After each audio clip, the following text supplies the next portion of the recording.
vibrant community of YALI. Thank you very, very much for sharing this stage with me. As we embark on this momentous occasion, I would like to start with a profound truth by American author Maya Angelou. You may not control all the events that happen to you, but you can decide not to be reduced by them. These words reflect the essence of my journey, a narrative of perseverance, resilience, and the transformative power of technology and leadership. According to the World Economic Forum, there are 5 key skills needed in the future of work. Number 1, creativity.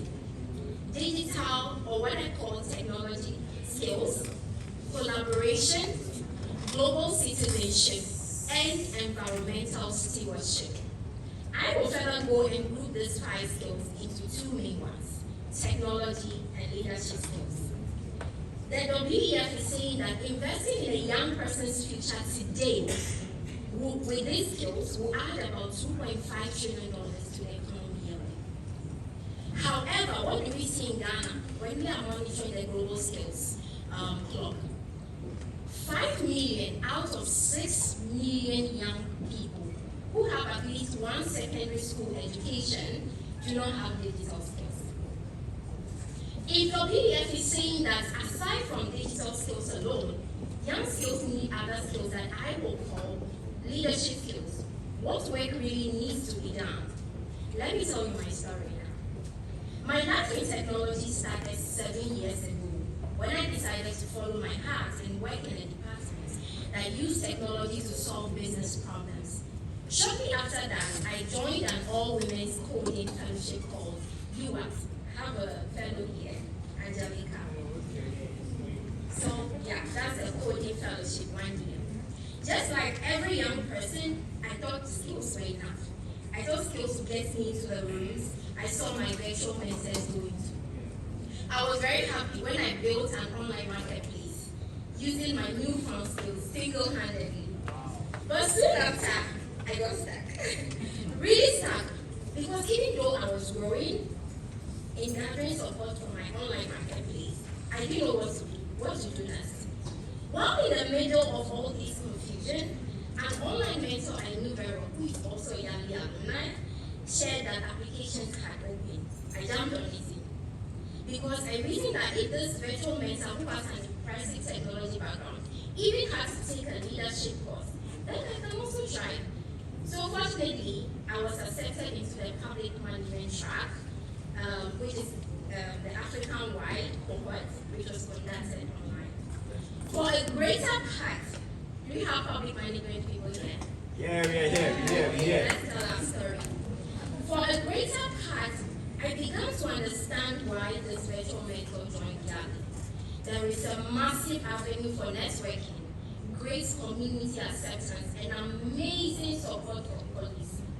We did some really daring courses on topics like the 7 habits of highly effective people, IBM design thinking, and one of my greatest highlights were the discussions we normally have on societal issues and how we could advocate. However, the most glaring that will never leave me was when I remember when they just started, who here wants to work in public office? Can you imagine ladies and gentlemen? Even though I did not want to work in public service, I knew I wanted to serve the public. Right after my YALI fellowship, I knew the leadership that I needed to see in my career, in my technology career, on my children, my family, and my friends had to start on me.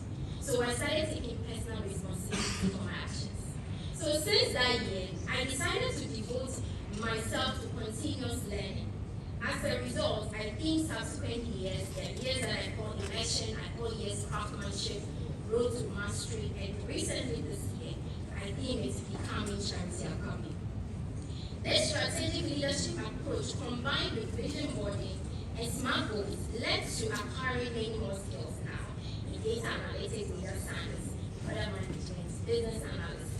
I now work with a global technology company based in the United States. One day, I thought long and hard about other people like me and how they may not understand that and leadership combined together is going to take them far. I am a big advocate for learning. Always similar. I literally push people to learn coding. I keep teaching people technology skills. But I know very well that combining relevant technology skills with leadership will take a young person very far. So, I decided to do something about this situation. I wrote Tech Hustle. In Tech Hustle, I touched on a couple of things because of my background in public policy, public management, I believe would be policy relevant. Like the instance where Sewa went to an all technology senior high school instead of the normal general guidance secondary school. However, I believe that what you'd be interested in Tech Hustle today to hear from me is the power of taking responsibility for your life, networking downright, dreaming a little bit bigger, mentorship, taking advantage of opportunities can push you a little closer to your dreams. I had a lot of fun writing Tech Hustle. Well, except the time when the edits started coming in. Editing was not really fun. By the all, I had so much fun pushing my ideology of change in Africa to the African youth. Anybody, whether young people who this book is for today, or an elderly that I handed this book to get inspired, I love those sessions where they say, thank you, Charity, for writing Tech Hustle. I believe strongly that my message in Tech Hustle is to technology and leadership, which I coined Tech Lead. If I can inspire a young person to Tech Lead today by reading Tech Hustle, then I know that my work is truly done. This launch today is just the beginning of the real work. I have plans of visiting every region in the country, sending this message of inspiration to every young person. Many young people really need to be inspired to take action. They need to know that if Sewa and her friends in the book did what they did, then they can also do, irrespective of where they are on the continent. My goal is to reach at least 1 million young people in Africa with the message of technology leadership, Tech Lead. That is why I need your help. Let the young people lead themselves. Let them lead their communities and even their nation. Let them create global companies that solve Africa's many problems. How can you help today? First of all, you can buy Tech Hustle today and then buy it for a teenager. You can even refer us in your network, in your youth network. You have a school and youth network. Leave the work to us. We'll come in. Or you can even sponsor. As some people, I have some friends in the United States who give $100, $200, $500, and then that helped us to distribute to people who cannot buy them, whether you're a company.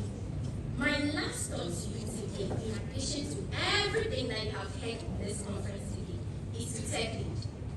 Technology, because you need to stay relevant. Lead, because it is a missing piece in your career progression. Tech Lead, become a Tech Lead ambassador and share the message of Tech Hustle. Thank you. Thank you very much, Rebecca. Let's appreciate the 7 season pictures. That's great. That's how good. Charity, I'm inspired. Skimming through the book, Tech Hustle, there's one thing I captured, and I'll paraphrase: attitude. And we all know that attitude is 100%. Attitude will lead to responsibility, constructive responsibility. She didn't stop, she kept learning. In my field, as a food safety auditor, we have what we call continuous improvement.